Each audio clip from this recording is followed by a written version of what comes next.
I'm ready. All right, we're back for semifinal number 2 here at the UMH-68 Invitational, the first of its kind here in Saskatchewan.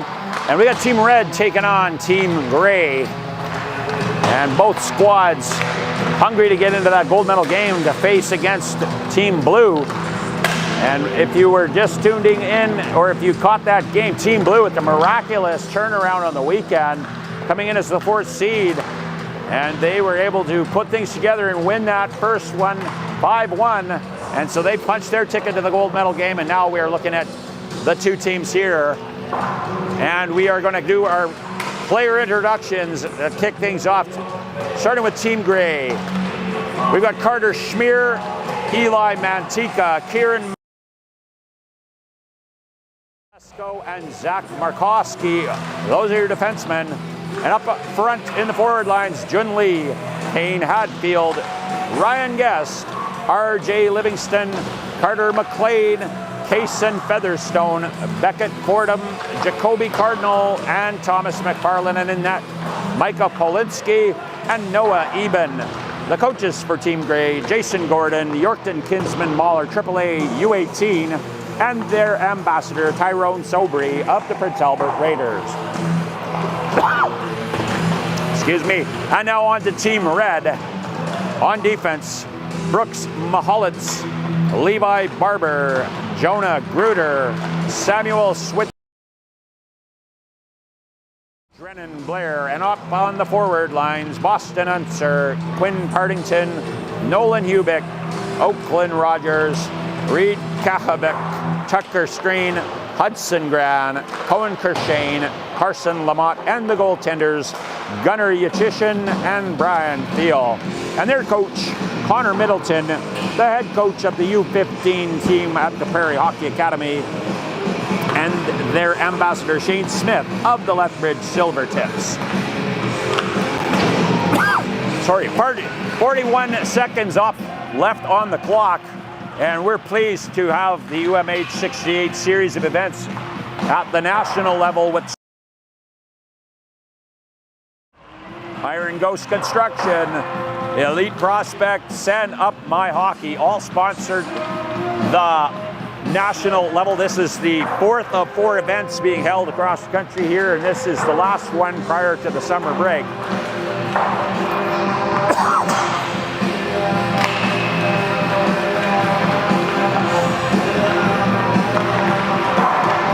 Let's say a little bit about our sponsors. BioSteel as platinum sponsor. The hydration choice trusted by pros and parents alike.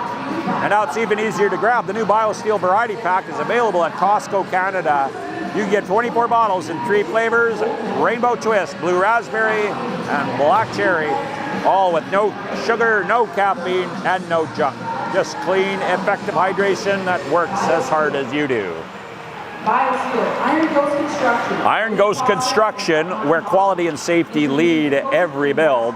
Since 2014, Iron Ghost has delivered quality, safe construction from structure to mechanics, start to finish. Iron Ghost Construction, solid, skilled, proven. A proud supporter of youth sports in their hometown of Vernon, British Columbia and beyond. Iron Ghost is committed to building more than just structures. They're building futures. And Elite Prospects for serious hockey fans. Are you crazy about the NHL, the upcoming draft, and your team's top prospects? There's no better source than EP Rinkside, providing insight and analysis on players worldwide through written features, video breakdowns, and interviews. And we're proud of the sponsorship we've received from Trach Power Skating, proud sponsors of UMH-68 Saskatchewan. Trach Power Skating helps athletes build the foundation they need to compete at the highest level. Trach Power Skating, because power skating changes the game.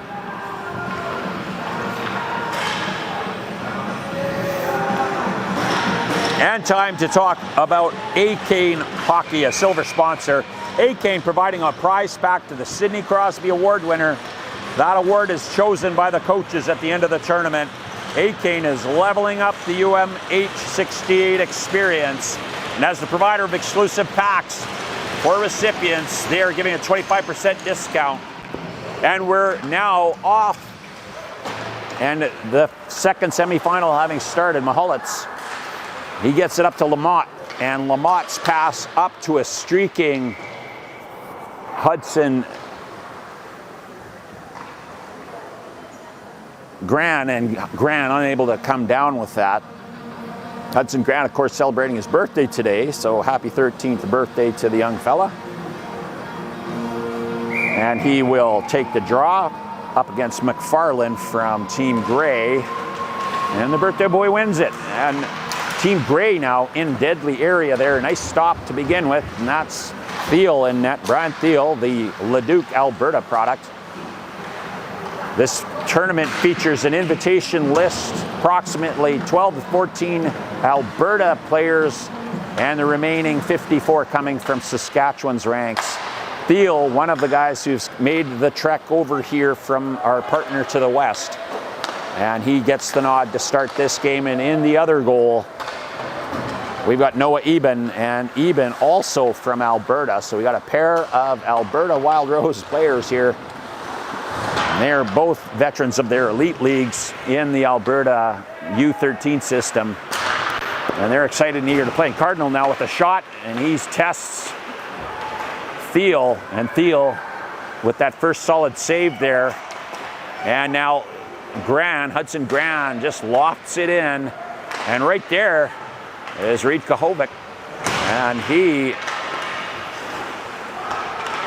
is unable to come down with it. And now comes Gray. Gray having an incredibly successful time with the score sheet. They have been prolific putting that puck in the net. But as we saw in some of the final games, as the tournament winds down, we're starting to see. Now Corshane's got an opportunity, and Corshane gets a shot, and that one hit a stick and goes up and over the netting before Eben has to face it. And both teams getting shots early on here, 18-15 mark, just a little under 2 minutes into this. And it looks like Thiel coming in just to get a little bit of repair work done. And hopefully we are Thiel finding a little bit of equipment issue. And it looks like a pad. They'll get that ironed out fairly quickly here. This gives us an opportunity to talk about the impact that BAME's physiotherapy have had on the event today. As we get deeper into the tournament, player safety becomes an increasingly top priority here at UMH-68. And we're proud to partner with BAME's physiotherapy right out of here in Martensville to help make this happen. With expert care and individualized treatment plans, BAME's physiotherapy has been keeping athletes healthy and game ready for over 20 years. Their team is on site at the UMH-68 Saskatchewan, providing top-notch support to ensure every athlete can perform and recover at their best.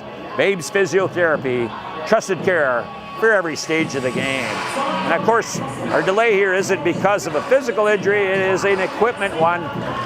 And Thiel able to get his pad situation sorted out. And we will resume. And now takes the draw for Team Red. And looking to chip it Livingston. There's Livingstone and Livingston. We'll get that one squared away here, but he's been all over RJ Livingston. And he's that easiest player probably to spot with that distinctive red helmet.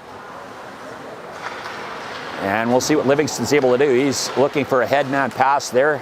Coming in, streaking in, that shot low. Livingston, and just like we said, he's got a nose for the puck, and he is close, but Thiel has an answer for him. And McLean was able to get that puck into Livingston's hands, and Olesko now. Olesko coming, pinching in from his point shot, and Olesko, Lee had the first goal of the tournament. Looking for another one, and that puck cleared up and out of harm's way by Sam Switzer. And that creates a stoppage in play, and we come down all the way for the icing. The face-off to the right. Thiel, looks, everybody's lined up to the left, but it's actually to the right. Look where the stripes are standing. And Thiel and the rest of the Team Red, and that draw won cleanly. And winning that draw is Case and Featherstone. Featherstone and McFarland down deep, and a shot. Not quite got enough on that one. And now coming up, we've got Mahulets, and Mahulets to Lamott. And Mahulets now cycles it back, and it's shot in by Gruder. Gruder's shot picked up behind the net by one of the tournament's leading scorers, Zach Markowski. He's a very mobile defender, not afraid to pinch in, and he's had a ton of points here. And McFarland now looking to center it, and that's a solid centering pass, but great pad save by Thiel, and he kicks that all the way back down into the gray zone. And a little bit of contact there, both players going solidly in, and they both get up, which is a good sign to see. And now Gray, they are able to cycle it out. And one of the keys to playing potentially to defend Gray is not to allow them this opportunity to come through. And Red doing well to get numbers back. And now we've got Hubick. He pops it, headsman to Kahovic. Kahovic can't quite squeeze it. Now comes Brio, and Brio, he decides that he's going to take. Brio's had a great tournament. Tough defenseman, stay-at-home kind of guy, but it's kind of exciting to see him come out. Let's see what he's able up to. This might be the first push into the offensive zone we've seen him do, and maybe he should be doing a little bit more. We're getting a little bit extended pressure, and there's Brio again. And now he goes back to his familiar spot, and that shot through traffic by Cardinal. And Jacoby Cardinal, we've been talking about him all weekend. I say we, I've been talking about him all weekend. Just his ability to win faceoffs. He's also had an impact that puck in front. Kershane there, and that puck blocked by Guest. Puck now ends up down into the bottom, and Kershane looking to make things going. Rogers there. He was waiting as well, looking for the thing, and then Drennan Blair gets that puck, headman's up to Kershane. Kershane now with a head of steam. He gets around the first defender, looking for somebody in front. And Kershane keeping it, and Barber can't quite get to it off the line change, but he puts it in. Red cycling, and in they go again. And we got Kershane. And we pointed out a little bit with the nature of the numbering of the athletes here. They don't pick their numbers. They've been assigned them based on their invitation status. And so a lot of times we've been seeing that numbers on either side reflecting players of very similar capability, and we certainly see that with Kershane. The two of them playing a very complementary style, and likewise a number of the defensemen with the number 7. You know, in this instance, we've got Drennan Blair and Zach Markowski. Markowski, both of them playing a very similar style. It's kind of fun to watch how well the tournament organizers have done to match these teams. None of these players typically play with one another. They've been purposefully juggled and jumbled for that effect. And so all of the chemistry and the teamwork that we're looking is really been a unique experience for them, where this might be one of the first times they've played in an all-star format. And as one of our ambassadors said earlier in an interview, they talk about the idea of the importance, another good save by Thiel, the importance of being able to learn how to get together in a setting like this and find a very quick chemistry with a player that you maybe don't normally do. And we see that so frequently, things recently like Four Nations Cup and the Olympics coming, the pros are doing that, and this is an excellent opportunity built right in to do the same for these 2012 born players, give them a taste of what it's like to go through the highs and lows. And we saw that with Team Blue, and we've seen that already in the first matchup between these guys. This was the first game of the tournament, and it was definitely a one-sided affair. Team Gray coming out in that game by a score of 8-2, and those 2 goals for Team Red only coming towards the end of that contest. And you can see a much different flavor of Team Red here.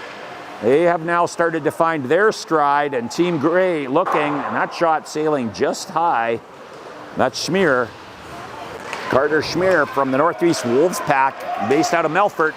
And there, Boston Hunter, and he's all by himself while the rest of the Red squad take that change. And there's Kahovic now.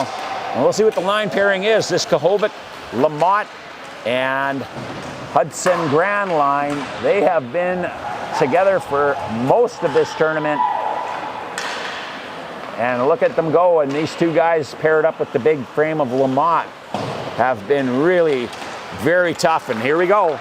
See that hard, aggressive work by all three of those members, and it has yielded some success lately. And Turin now up against Hadfield. Hadfield, oh, good back check there, and Turin and Hadfield, and now we got that fronting pass by Lamont. We've seen that a couple times now. Lamont's tried to put it on the stretch pass, and it goes for an icing. But we talked about that timing, and once they iron that out, you watch out. Kahovic was just waiting for that, and you spring him with open ice. He's proven to be lethal there. And now watch the face-off prowess of Jacoby Cardinal, and once again, by my count, I've only seen him lose perhaps one face-off, and that was to Gorel earlier in the tournament, but Cardinal has just been fantastic from the dot. And that's going to be a great asset, along with his size, his ability to put the puck on the stick of his teammates during resumption of play. It's been something to behold, and Breo stripped, and that puck shot Lamont. He's got a heavy shot, and he's not afraid to use it. Now in the corner, and this is Kahovic. And sometimes you get them mixed up. That was Gran, I think. And Hudson Gran, and now Lamont. He's putting it now to Gran, and Gran and Kahovic. Great work underneath, and Coach Middleton's got to love this line. What a great combination. All three of them with speed, but two of them very elusive, low center of gravity, and then Lamont there, he just towers amongst his line mates. And now comes Team Gray, and a good long shot, and that coming courtesy of Beckett Fordham. And Fordham goes off for a change, and up the ice we go. And here's Switzer, another one of the Alberta products, and he takes it for a walk, and then he gets himself off. Really disciplined shift taking on all counts here, and a tight game, which is what we are expecting. Teams being a lot, you know, we saw a lot of open goal scoring, not a lot of defense in the initial rounds, but there we go. Livingston, and he gives a good pointer. Livingston to finish, but that was all McLean. McLean able to dig that out, and you like to see the goal scorer acknowledge the guy who did it for him. Livingston from McLean at the 10:35 mark. And Team Gray, 10 shots on net already. And Team Red will be looking to get a little bit more rubber on the net. They have one shot on goal. And typically that 10-to-1 ratio, 10 shots yielding a goal, is kind of what you'd expect you see at most levels. And that math holds true again. Gruder now able to chip that ahead, but Livingston looking for more. And as this tournament goes on, he has become much more comfortable putting the puck in the back of the net and helping his teammates to do the same. And Team Red, now to keep an eye on the guy in the red helmet. There he goes again. And very patient too. Watch him set up behind the net, looking for a teammate. Puts himself on the forehand. And Schmier now. Schmier over to Olesko. Olesko with the shot. And Brian Thiel able to see that one. And he's proven himself to be really effective. He's got a big frame, and he moves it around very well. And he comes up with his 10th save of the game. And at the midway point of the first period, Team Gray with a 1-goal lead.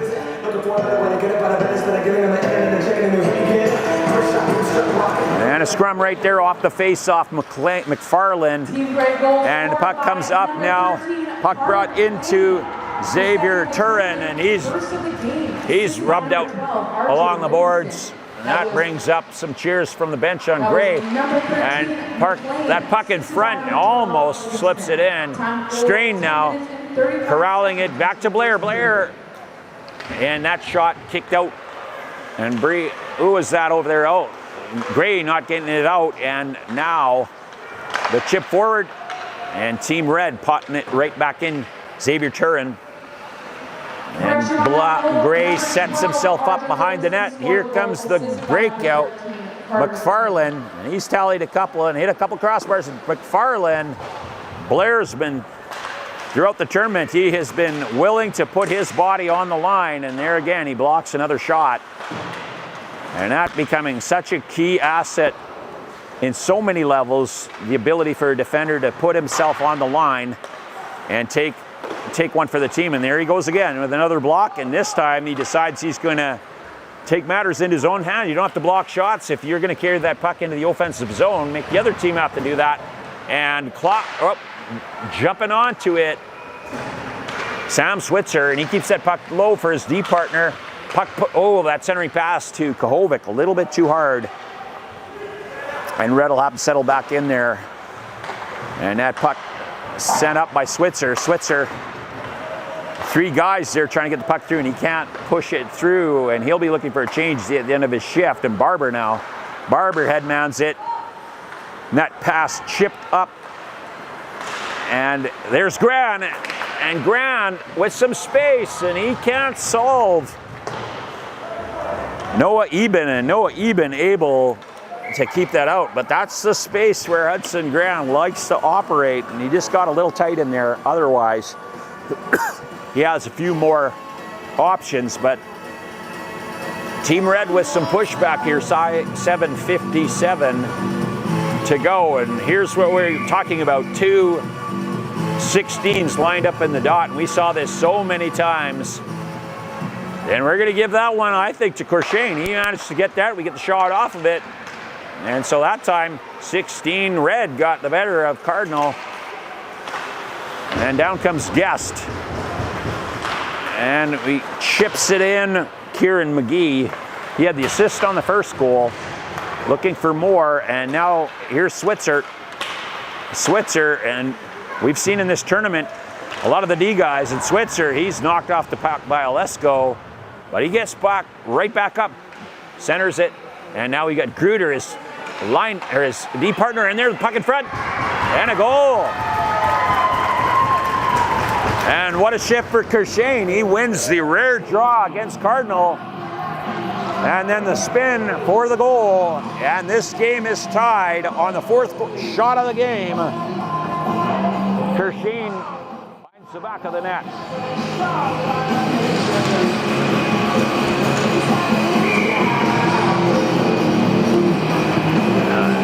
So many facets to this game to take care of, and Corshane does well to take care of a number of those, and his focus at the dot and his ability to be in the right spot, and that gives him another opportunity to put the puck past. And now a great pass, and right like that, Lee is able to storm right back. And we talked about just how good Zach Murkowski is. I haven't checked it out in the last couple of games, but he was leading the tournament in points, and he picks up another assist there.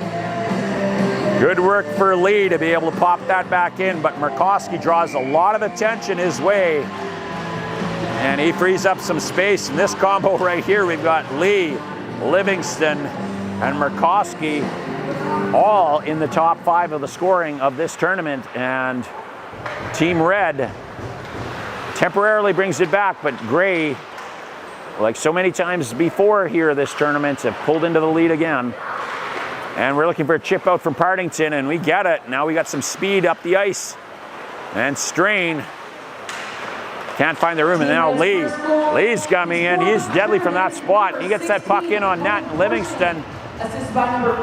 And Team Gray now with a little bit of a buffer with a 1-goal lead, and Blair, he's a physical presence in there for Team Red, and he's not too quick to let a lot of free rein. And that puck now in front, and Thiel does well to jump on it. 6:11 to go. Shots on goal still favoring Team Gray by 14 shots on goal for Gray and 4 for Red.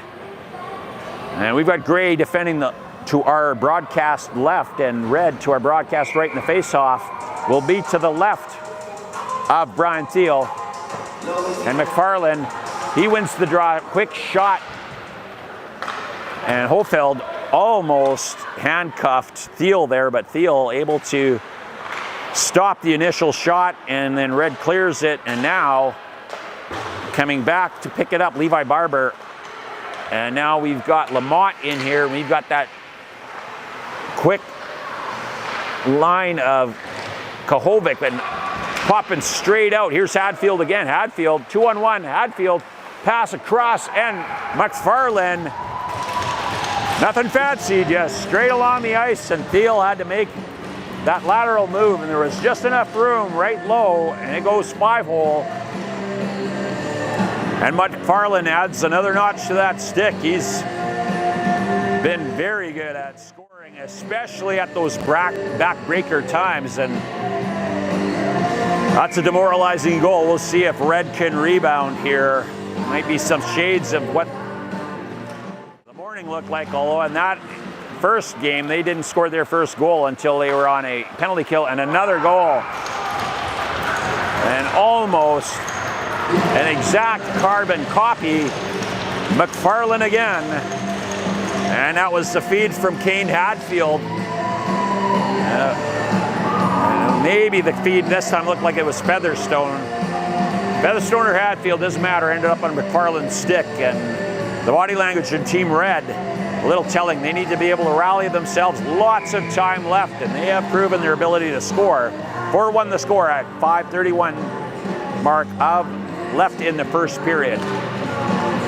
2 goals inside of 10 seconds of time, and that's tough. Let's see if Team Red's got the wherewithal to come back. Kershane, the goal scorer for Team Red, and he not content to sit back and let this become a repeat of yesterday.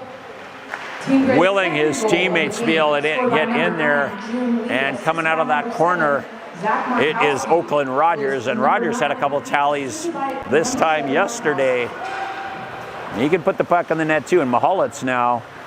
That's a tough spot. You got McFarlane, who's just scored 2 goals, and your back's turned, and he does really well to get it out. Mahalitz, cool as a cucumber, but they are unable to get it out. Guest now, and now Team Red, Xavier Turin, and Turin puts it in, and he gives him and his teammates a chance to get a line change, and out comes Partington's line. Partington strain, Gruder on defense, and Partington strain, and Rogers see if they can make a little bit of an impact here and pull things back and even in. That's Beckett Fordham. Team Gray's third goal scorer, Fordham's played Thomas McFarlane, assisted by number very well this tournament too. Look at that vision there. He's a physical player.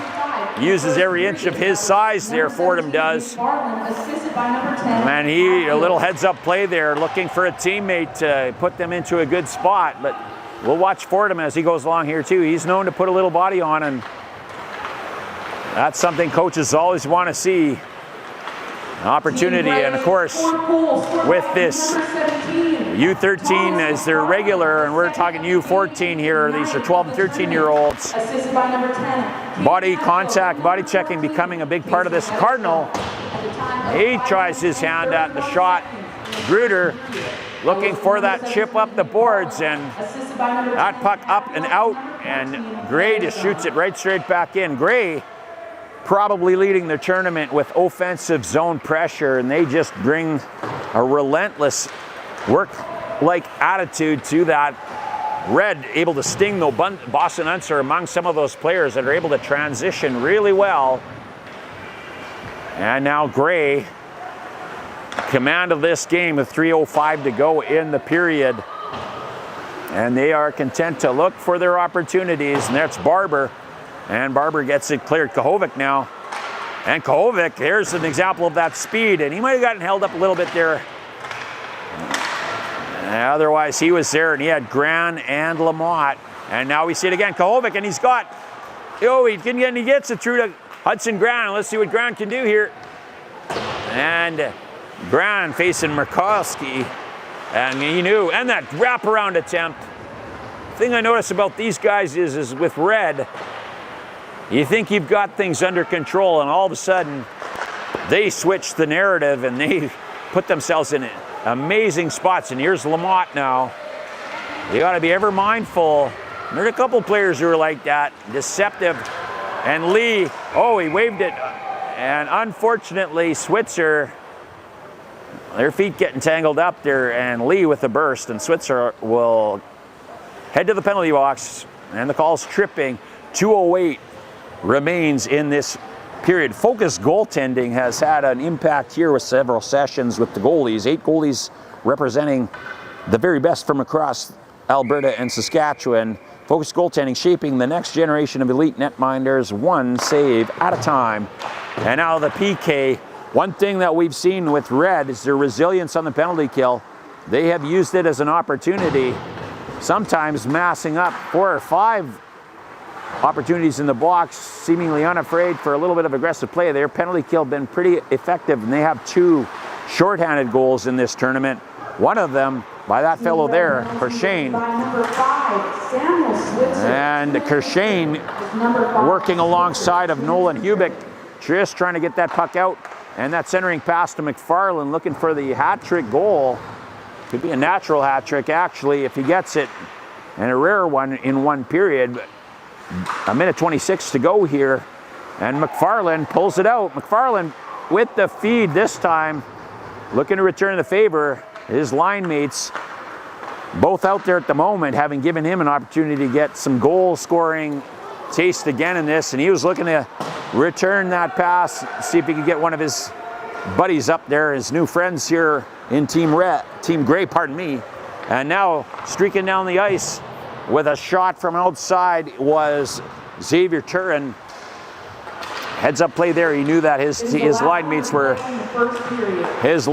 were making the change, and he needed to get himself and his teammates in a position where they were able to take that. Now he makes the turn again.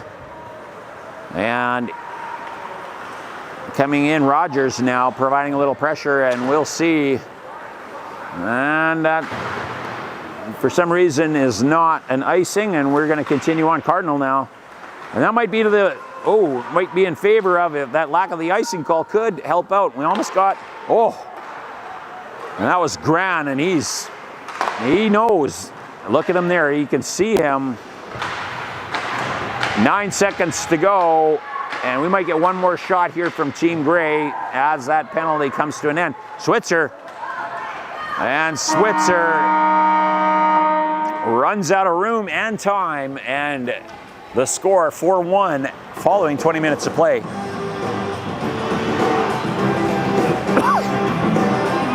We're going to get a scoring summary here as we get in.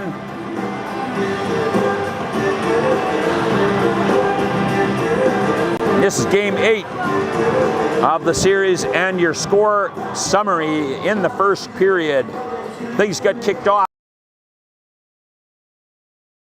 Checking start, RJ Livingston able to find a little bit of room, and he gets a feed from Carter McLean and scores at 10:35. And very quickly thereafter, 2.5 minutes later, Cohen Kershane, the beneficiary of a combination of Jonah Gruder and Sam Switzer, the 2 defensemen, setting up Kershane with the spin around goal, and that tied it up. And then Jun Lee, sprung by Zach Murkowski, and he scores, and then a pair of Thomas McFarland goals. McFarland from Kane Hadfield, and then McFarland from Kane Hadfield again. Those goals 7 seconds apart. And that's how we find ourselves 4-1 after 20 minutes.